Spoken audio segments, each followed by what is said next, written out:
Continuando con la clase, ¿no? Ya vamos a entrar a la unidad 2. Vamos a hablar acerca de los alimentos de origen animal. ¿Cuáles son estos alimentos de origen animal? Pues la carne y sus derivados cárnicos, ¿no? Los productos cárnicos, la leche y sus derivados, ¿no? Aquí entran todos los lácteos, tanto la leche, el queso, el yogur, y el huevo, ¿ya? Hoy día vamos a empezar hablando acerca del huevo. Para empezar, cuando nosotros hablamos de huevo, ¿ya? Hacemos referencia exclusivamente al huevo de gallina, ¿ya? Para referirnos a otro tipo de huevo, pues se tiene que utilizar el término huevo de codorniz, huevo de pato, huevo de tal cosa. Pero cuando yo simplemente digo huevo, ¿no? Realmente me estoy refiriendo a los huevos de gallina, ¿ya? Un huevo aproximadamente pesa 58, 60 gramos, más o menos, ¿no? Eso es lo que pesa un huevo. Vamos a hablar acerca de su estructura, vamos a hablar acerca de su composición, vamos a hablar acerca de su valor nutricional, su aporte nutricional, vamos a hablar acerca de su conservación, ¿no? Y hoy día todo lo que es referente al huevo. Hablando de su estructura primeramente, yo sé que en la imagen que están viendo en la parte de arriba, ¿no? Hay algunas cosas que todavía no entienden. Para nosotros el huevo es solamente lo que ven acá abajo, ¿no? Clara, cáscara y yema. Pero sin embargo, todas estas partes que ustedes pueden ver en la imagen de arriba, ¿no? Todas esas partes son partes importantes del huevo, ¿ya? Que vamos a ir desarrollándolo a medida que vamos avanzando. Entonces, lo que nosotros vamos a ver primero, ¿ya? Son las tres partes más importantes que tiene el huevo, que son las que nosotros ya conocemos. La cáscara, la clara y la yema. Todas las demás partes que ustedes ven en esta imagen de arriba, ¿no? Son partes o de la clara, o de la cáscara, o de la yema. Entonces, las tres partes importantes que tiene el huevo son cáscara, clara y yema. ¿Bien? Vamos a empezar entonces hablando de lo que es la cáscara. Cuando nosotros hablamos de la cáscara, ¿no? Aproximadamente el 10% del peso de un huevo es de la cáscara, ¿ya?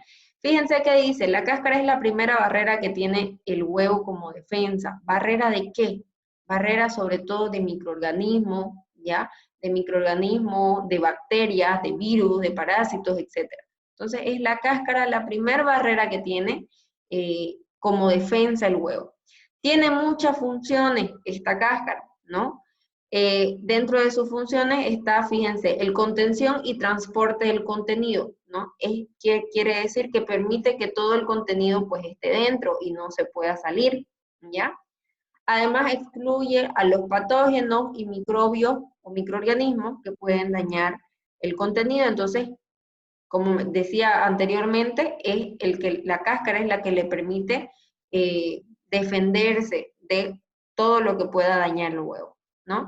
Y además es el que permite soportar el desarrollo embrionario, ya cuando estamos hablando de un pollo, ¿ya?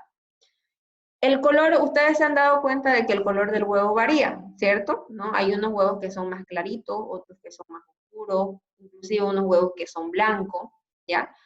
Pero sin embargo, quiero que les quede algo bien claro. El color de la cáscara no tiene nada que ver con la calidad o con el valor nutricional del huevo. Es decir, si un huevo es blanco, si un huevo es claro, si un huevo es un poquito más oscuro, ¿no? El valor nutricional no se va a ver afectado por el color del huevo, ¿ya? Por el color de la cáscara del huevo. Cuando nosotros hablamos de la cáscara, ¿no? Tenemos que tomar en cuenta de que la cáscara tiene, pues, en su composición, ¿no? Proteínas, ¿no? Además que también tiene algunos minerales, como carbonato de calcio, carbonato de magnesio y fosfato, que son los que le permiten tener esa característica, ¿no? Rígida, dura, ¿ya? Entonces, eso es lo que hace, como les decía, de que tengan estas características. Acuérdense, tiene proteína, tiene cristales de carbonato de calcio, carbonato de magnesio y algunos fosfatos. Todos estos son componentes de la cáscara, ¿ya? Cuando yo hablo de la cáscara, ¿no? Tengo que saber de que la cáscara tiene sus partes también. Cuando la gallina pone un huevo, ¿ya? La cáscara tiene como una membrana prácticamente invisible, que se llama cutícula, ¿ya? Es esa cutícula la que es la barrera de defensa del huevo, la que no permite que el huevo deje ingresar microorganismos, patógenos, etc. Sin embargo, esa cutícula es bastante delicada, es bastante sensible, que con el simple hecho de lavarla se pierde, ¿ya? Es por eso que cuando cuando yo tengo un huevo, no es recomendable de que yo directamente lo lave, ¿no? Sino que directamente lo lave el huevo antes de prepararlo o antes de que ya lo vaya a consumir, ¿bien? Pero si yo voy al mercado, hice mis compras, o si compré huevos de una gallina eh, criolla, ¿ya? No es recomendable de que yo vaya a recurrir a directamente lavarlo para almacenarlo, no. Los huevos los tengo que guardar tal cual como son, ya sin necesidad de lavarlo. ¿Por qué? Porque como les digo, esa cutícula, que es una capita transparente, ya, se pierde con el lavado. Entonces, por eso es que no se tiene que lavar. Luego de esa cutícula ya viene lo que nosotros conocemos como la cáscara, ¿no? Que es eso que se quiebra, eso quebradizo, ¿ya? Tiene la cáscara normal, que también tiene algunos componentes, ¿no? Donde la mayoría está formado por estos de acá que les mencioné. Y abajo de la cáscara, ¿no? La cáscara tiene como una membranita. Ustedes se han dado cuenta, ¿no? Que la cáscara tiene como una telita súper delgadita, ¿ya? Esa membrana, fíjense, tiene una parte interna y una parte externa, que igual es la última parte de la barrera, ¿no? De la cáscara, que va a permitir que el huevo pues no se salga, ya que el contenido del huevo no se vaya a salir. Entonces, esas son las tres partes que tiene la cáscara. La cutícula, que es transparente, no se puede ver, se puede perder rápido con el lavado y que es la mayor fuente, la mayor barrera. Luego viene ya propiamente la cáscara, ¿ya? Y por último viene esta membrana, que es esa telita que nosotros conocemos, la telita que podemos ver, ¿ya? Luego viene la clara, que se llama también albumen, conocida como albumen, ¿ya? O muchas personas la conocen como la albúmina de huevo. ¿Qué es la clara? Fíjense, dice que la clara representa aproximadamente el 60% del peso del huevo, ¿ya? Contiene 4 capas distintas, ¿no? Una capa delgada externa, una capa gruesa, una capa delgada interna y las chalazas. La capa delgada, bueno, voy a empezar con las chalazas, que es lo más fácil de identificar. Las chalazas son unas telitas como unos cordones, ¿ya? Que son los que permiten que la yema del huevo esté sujeta al medio, ¿ya? Esas son las chalazas. Son unos cordoncitos, así como ustedes lo ven acá, o seguramente cuando ustedes han partido un huevo, se han fijado que hay como un hilito, ¿no es verdad? Esos hilitos son las chalazas, y esas chalazas hacen que el huevo que la yema del huevo no se mueva de en medio, permite que esa yema esté en medio, ¿ya? Luego viene, ¿no?, el albumen fluido interno. ¿Qué es el albumen fluido interno? ¿No? Es esta capita de acá, es delgada, la capa delgada interna. Es bien fluida, es decir, es líquida, y representa aproximadamente un 17% de la clara, ¿ya? Luego de eso viene el albumen denso, ¿no? Que es la capa gruesa, densa, que representa un 57%, dice. Y por último viene una última capa, que es la delgada externa, que igual representa un 23%. Entonces, fíjense, cuando nosotros vemos esa clara del huevo, no es una simple clara en general, sino que esa clara tiene su parte. Ya saben, la chalaza, que son esos cordoncitos que van a permitir que la yema esté en centro. Luego viene un albumen fluido interno, un albumen grueso y un albumen delgada externo, ¿ya? Y como les mencionaba, toda esta clara en su composición, está compuesta en la mayoría por agua, tiene proteína, ¿ya?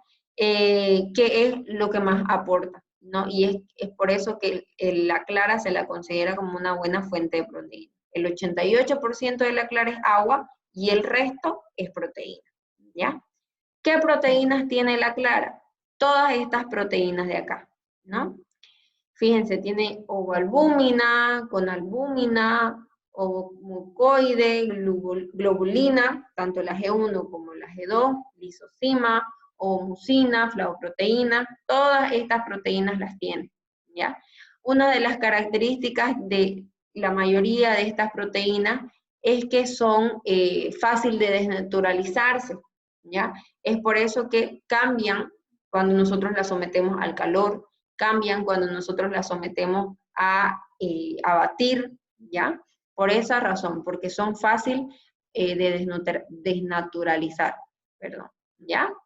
Y bueno, fíjense que la proteína más abundante que tiene la clara del huevo es la ovoalbúmina, ¿ya? Por su gran aporte de proteína es que se lo considera de alto valor biológico y que además, ustedes ya van a ir fijándose ahorita que veamos la parte de la yema, tiene también gran aporte de lípidos, cierto aporte de carbohidratos, aporta vitaminas y minerales. Por todos esos componentes que vamos a ir viendo a medida que vayamos avanzando, es que al huevo se los considera casi completo, un alimento casi completo, y se lo considera de alto valor biológico, porque aporta gran cantidad de proteína, ¿ya? Aporta bastantes lípidos, sobre todo fosfolípidos, vitaminas, minerales y una escasa cantidad de carbohidratos. ¿Bien? Y nos vamos por último a la yema del huevo. Entonces hemos visto la cáscara, hemos visto la clara y estamos viendo la yema. La yema aproximadamente equivale al 30% del peso total del huevo. ¿Ya? Es esa parte amarilla que nosotros conocemos, que ya hemos visto, ¿ya? Y esa parte amarilla se encuentra recubierta, fíjense, por una telita, por una membrana, que permite esa telita que ese amarillo, que es realmente la yema, no se salga, ¿no? Que permite que ese amarillo, esa yema esté dentro. Esa membrana se la llama vitelina, ¿no? Que su función es esa, su función es contener el líquido amarillo, contener la yema, ¿ya? El color, ahora sí, el color de la yema, eso sí ya está determinado por la alimentación que haya tenido la gallina, por la dieta de la gallina. Entonces, el color del huevo en general, el color de la cáscara del huevo no tiene nada que ver con su contenido nutricional, pero en cambio, el color de la yema del huevo sí tiene mucho que ver con el contenido de carotenos que haya consumido la gallina, ¿ya? Es decir, mientras más fuerte el color, más carotenos tiene, más carotenos consumió la gallina. ¿Tienen alguna pregunta? ¿Por qué de las gallinas es más amarillo? Bueno, inclusive por el mismo tipo de alimentación que tienen las gallinas, además de que las gallinas que son criollas no tienen, no son sometidas a muchos medicamentos, en realidad no son sometidas a los medicamentos, no tienen hormonas, entonces todo eso va a influir en el color de la misma yema, más no influye en el color de la cáscara, o sí en el color de la yema, ¿ya? Bien, entonces la yema Entonces, Lizan, entonces es más adecuado comer huevo de gallina criolla que comer el huevo de gallina granja. Porque me imagino que la de la criolla te aporta más energía, más todo, y la criolla es un poco menos, pero igual, digamos, tiene la misma sustancia de proteína. Exacto. Y van a ver, a medida que vamos avanzando, se van a dar cuenta de que el contenido nutricional del huevo va a variar mucho dependiendo de la alimentación. Entonces, no todos los huevos tienen el mismo aporte nutricional. Varían, sí, pero tampoco es que vayan a variar en un porcentaje tan grande, ¿no? Como para que digamos, hay un huevo es mucho mejor que otro huevo, ¿ya? Pero, sin embargo, sí, o sea, realmente la alimentación de la gallina va a influir en su contenido nutricional. ¿Ya? Incluso hasta los queques hechos con huevos de gallina criolla salen más amarillitos. Exacto, ¿no? Por el mismo tipo de alimentación, inclusive hasta por el mismo estrés al que son sometidos las gallinas de granja. Acuérdense que las gallinas de granja en un espacio tienen un montón de gallinas. Entonces, las gallinas también son sometidas a cierto nivel de estrés, ¿no? Que va a influir obviamente en su contenido nutricional, ¿ya? Bien, entonces continuando con la yema, ya, la yema es la parte amarilla que ustedes pueden ver. La membrana viteliana es esa telita, ¿no? Esa telita transparente que permite que la yema no se salga. Cuando ustedes hacen un huevo frito, seguramente se han dado cuenta, ¿no? Cuando hacen con la yema blanda y el huevo lo hacen bien, si ustedes le dan un apretoncito a la yema, esa telita se revienta y pues sale la yema. Entonces, esa telita que nosotros reventamos cuando hacemos un huevo frito, ya blandito y queremos sacar ese juguito, esa telita es la membrana viteliana, ya es transparente, pero sin embargo es la que va a permitir que el amarillo esté ahí concentrado, ya. Y por último está el disco germinal, que el disco germinal es el pollito que va a crecer en caso de que no nos los hubiéramos consumido, ya. ¿Qué es la yema? La yema es una emulsión de grasa en agua, ¿ya? Entonces, por lo tanto, la yema tiene cierto contenido de agua, pero sin embargo, lo que más tiene la yema es grasa, ¿ya? Fíjense, el extracto seco, es decir, ya solamente la yema, ¿no? Supone un 50%, dice, del contenido en total. De este contenido de la yema, el 31% de la yema es proteína, ¿ya? El 65,8% de la yema es lípido. 1% de la yema son carbohidratos, ¿no? Y existen también un poco, pero existe aporte de minerales y de vitaminas, ¿ya? Entonces, fíjense, lo que más aporta la yema son lípidos. Sin embargo, también aporta proteínas y muy escasa cantidad de carbohidratos, ¿ya? ¿Qué tipo de proteínas aporta? Sobre todo lipoproteína, ¿ya? Fíjense, lipovitelina, libetina, fosbitina, LDL, HDL, son las proteínas que aporta el huevo. Entonces, la mayoría de estas proteínas de la yema son lipoproteínas, ¿ya? En cambio, los lípidos, ¿no? Si bien igual la mayoría de los lípidos va a venir a raíz de estas lipoproteínas, también contiene ciertos ácidos grasos, ¿no? Como el ácido graso oleico, el palmítico, el esteárico y el linoleico. En cuanto a carbohidratos, la mayoría de estos carbohidratos vienen unidos a proteína, ¿no? Por eso igual es que su contenido es bastante bajito y la mayoría son polisacáridos. Y como elementos minerales, pues los más abundantes son el calcio, potasio, fósforo, y dentro de las vitaminas, igual que mayor aporta, son la vitamina A, el ácido pantoténico y el tocoferol, es decir, vitaminas liposolubles, ¿ya? A excepción del ácido pantoténico. ¿Bien? Cuando hablamos de la yema, nosotros tenemos que saber que la yema, eso amarillo del huevo, ¿ya? Se puede clasificar en dos grupos. Las gotitas de yema, o también conocido como plasma, ocupan el 78% de la yema. Estas tienen la característica de que su tamaño son bastante grandecitas en comparación con las otras, aproximadamente entre 20 y 40 micrómetros. En cambio, en la otra parte de la yema, ¿no? Se llaman gránulos y son mucho más chiquititas que las gotitas o plasma de la yema.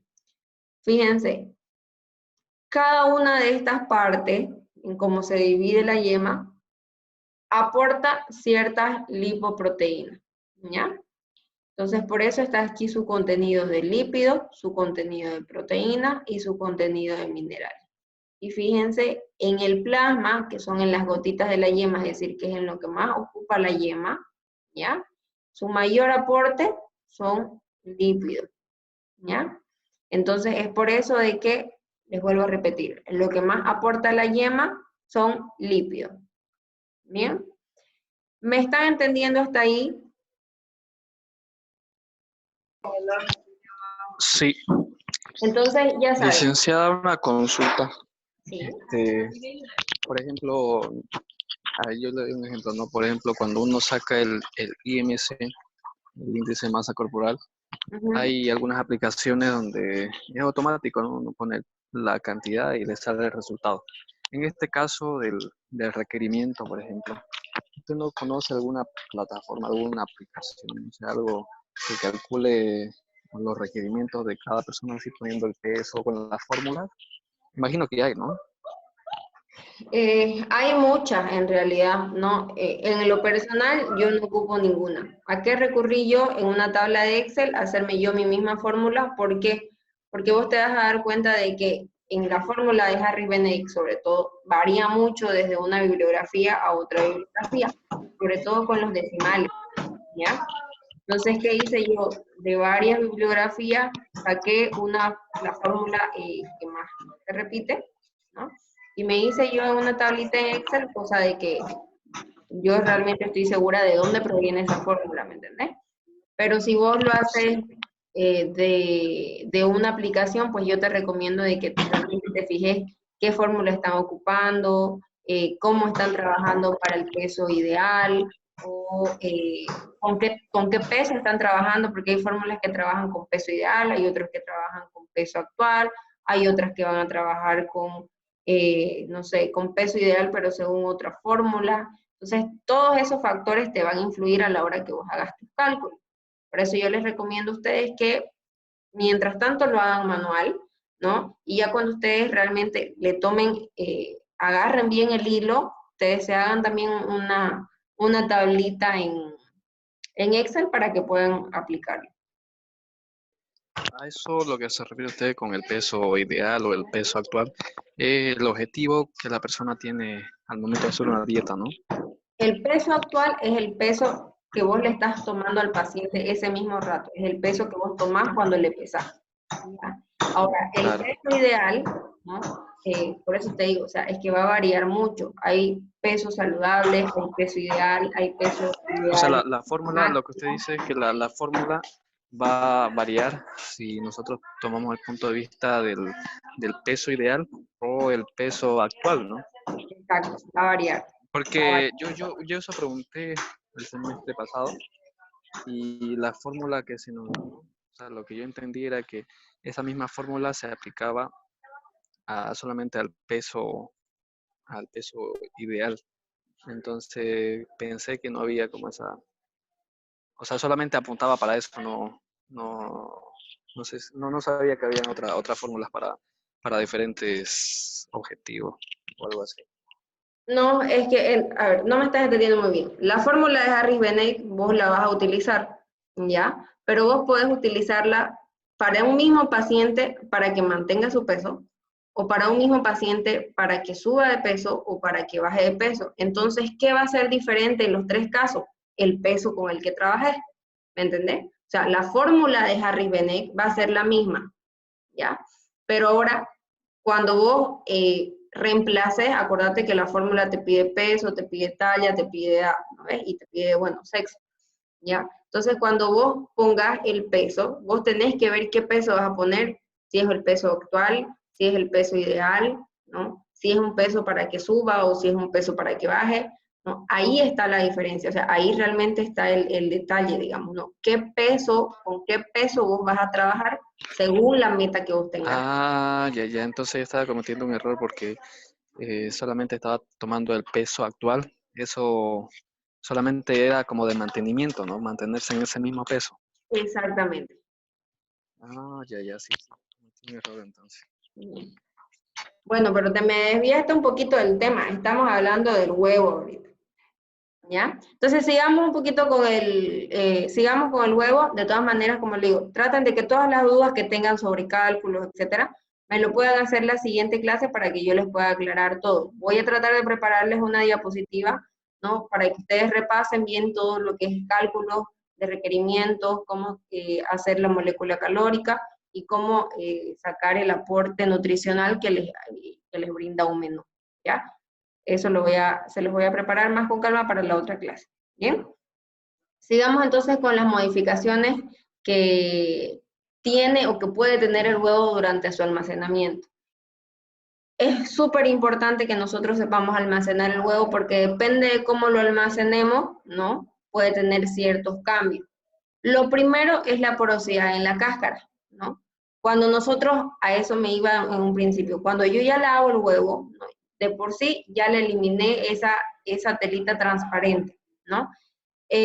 Mientras el huevo sea más viejo, más porosa es la cáscara. Es decir, la cáscara es como que al principio tengan ciertas uniones así. Mientras más porosa quiere decir, es que más se abren los poros, ¿ya? Más grandes van a ser los huecos. Entonces, mientras más grandes los huequitos que tenga la cáscara, ¿ya? Más aire va a entrar y por consecuente va a aumentar el tamaño de la cámara de aire. ¿Qué es la cámara de aire? Esto de aquí, este espacio que hay aquí es la cámara de aire, ¿ya? Entonces, mientras más grande esa cámara de aire, mientras más espacio ocupe, quiere decir que el huevo está más viejo, ¿ya? Entonces, cuando ustedes vuelvan a abrir, cuando ustedes abran un huevo, les dejo esa tareita. Fíjense en qué tamaño tiene esa capita, ¿no? Siempre hay una telita y siempre hay un espacio con aire. Mientras más grande es esa telita, quiere decir que el huevo ya es más viejo, ¿ya?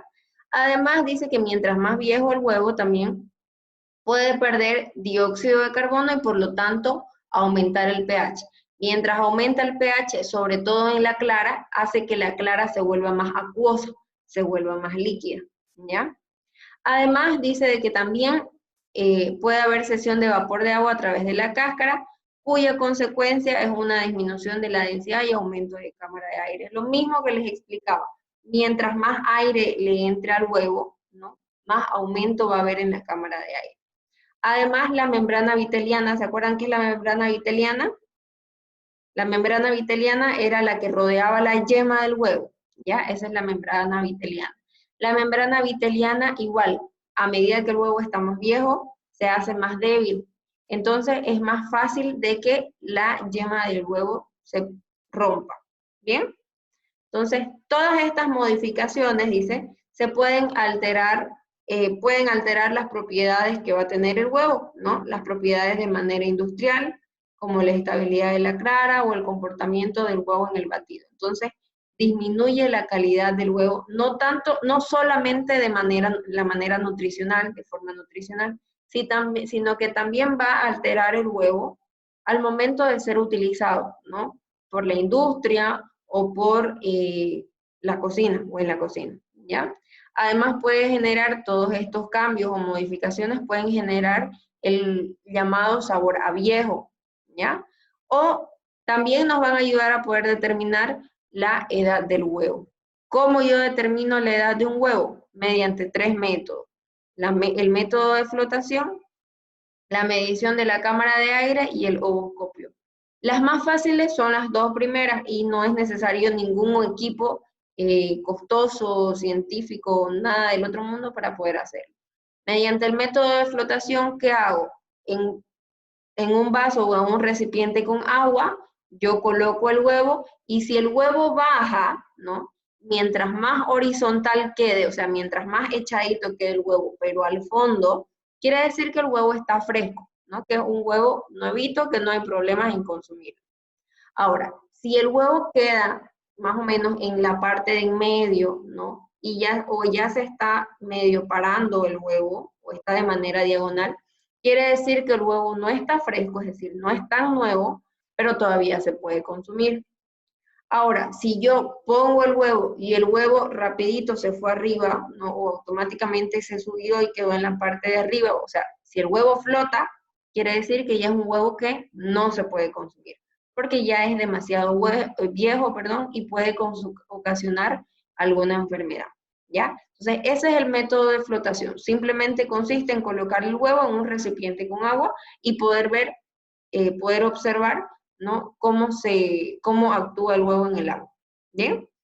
Luego está la medición de la cámara de aire, que era lo que les mencionaba. Mientras esa cámara de aire, esa capita de aire, sea más delgadita, quiere decir que el huevo es fresco, está todavía nuevo. Pero si esa cámara de aire, mientras más espacio me ocupa, quiere decir que ya el huevo es viejo. Y por último está el ovoscopio, ¿ya? Para poder determinar, yo necesito esto de acá, que es como una lamparita, ¿ya? Que me va a permitir, mediante luz, poder ver el contenido del huevo. Entonces ahí yo puedo ver la cantidad de aire que tiene la cámara de aire, puedo ver la yema, puedo ver el embrión, etcétera, ¿ya? Entonces así yo puedo determinar la edad del huevo. ¿Me entendieron esta parte? Esto es súper importante y ustedes lo pueden hacer tanto en casa como en algún momento que trabajen en un catering o en cualquier lugar donde ustedes estén. Inclusive lo pueden enseñar cuando estén haciendo educación alimentaria. ¿Cómo determinar la edad del huevo? Ya saben, ¿no? Las más fáciles mediante las dos primeras. ¿Bien?